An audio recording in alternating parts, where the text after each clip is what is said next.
Salamun alaykum. Dans cette vidéo, nous allons présenter la traduction coranique du verset 471 en se focalisant sur l'expression « Lakum inama Allahu ilahun wahidun ». Il faut relever que la traduction classique du verset 471 indique notamment « Ô gens du livre, n'exagérez pas dans votre din et ne dites d'Allah que la vérité. Le Masih Isa ibn Maryam n'est qu'un rasoul d'Allah. Sa kalimat qu'il envoya à Maryam et un ruh venant de lui. Adhérez donc en Allah et en ses rasouls. Et ne dites pas 3, cessez, ce sera meilleur pour vous. Allah n'est qu'un Dieu unique. » Nous allons dans cette vidéo nous concentrer sur la partie du verset 471 de la traduction classique suivante. Et ne dites pas thalathatun, cessez, ce sera khayran pour vous. Allah n'est qu'un ilah wahidun. En premier lieu, rappelons que le verset 16-30 précise « Et on dira à ceux qui étaient pieux, qu'a fait descendre votre Rab ?» Ils diront « un bien, khayran ».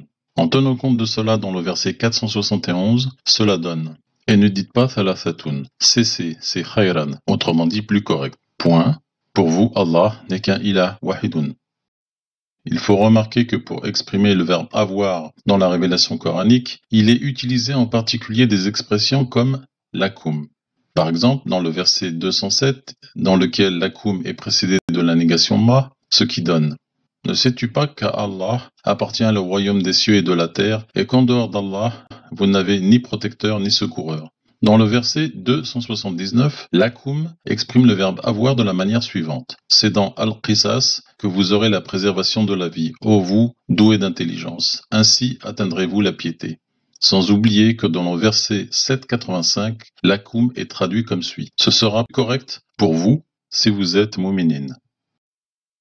Il faut remarquer que lorsque Allah parle directement de lui, Allah utilise le pronom personnel anna, je. Par exemple, dans la traduction classique du verset 50-29, il est indiqué « Chez moi, la parole ne change pas » et « Anna, je, n'opprime nullement les serviteurs ». Il faut donc prendre en considération cette remarque car dans le verset 1651, c'est Allah qui déclare.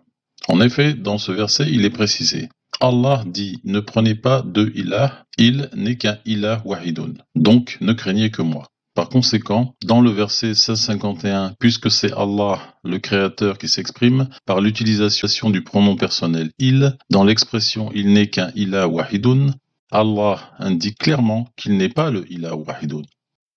En prenant en compte d'une part la possibilité d'exprimer le verbe « avoir » de manière implicite, avec l'expression « lakum » comme dans le verset 785, et d'autre part qu'Allah n'est pas un ilah wahidun, la traduction du verset 471 devient « Et ne dites pas thalathatun, cessez, c'est plus correct. Pour vous, Allah n'a qu'un ilah wahidun. » Sachant que le terme « inama » indique la certitude et l'exclusivité, en phase 3 de la correction de la traduction classique, le verset 471 devient « Et ne dites pas thalathatun, cessez, c'est plus correct. Pour vous, certainement qu'Allah n'a qu'un seul ilah. »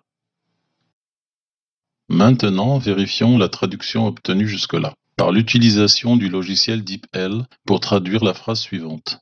Pour vous, certainement qu'Allah n'a qu'un seul ilah. On obtient en arabe classique plusieurs propositions, dont celle qui est repérée par la flèche verte. Cliquons sur celle-ci pour l'afficher en vis-à-vis du texte qui devait être traduit. Ainsi, la traduction de la phrase « Pour vous, certainement qu'Allah n'a qu'un seul ilah » est en arabe classique Lakum inama Allahu ilahun wahidun, comme vous pouvez le constater. Sachant que le mot thalathatun dans le verset 471 correspond au fait de proclamer une déclaration provenant d'un tiers, autrement dit une information obtenue par oui-dire, le verset 471 se traduit comme suit. Et ne proclamez pas une déclaration provenant d'un tiers, cessez, c'est plus correct. Pour vous, certainement qu'Allah n'a qu'un seul ilah. Pour finir, rappelons que le verset 59-23 indique « Il est Allah, celui qui n'est pas le ilah, mais il est le souverain ». Et les versets 37-34 et 37-35 indiquent « Certainement, c'est ainsi que nous traitons avec les mujrimines. En effet, quand on leur disait « Il n'est pas le ilah, mais Allah », ils devenaient arrogants et iniques. » Ceci termine la présentation. À une prochaine vidéo. Salamun alaykum.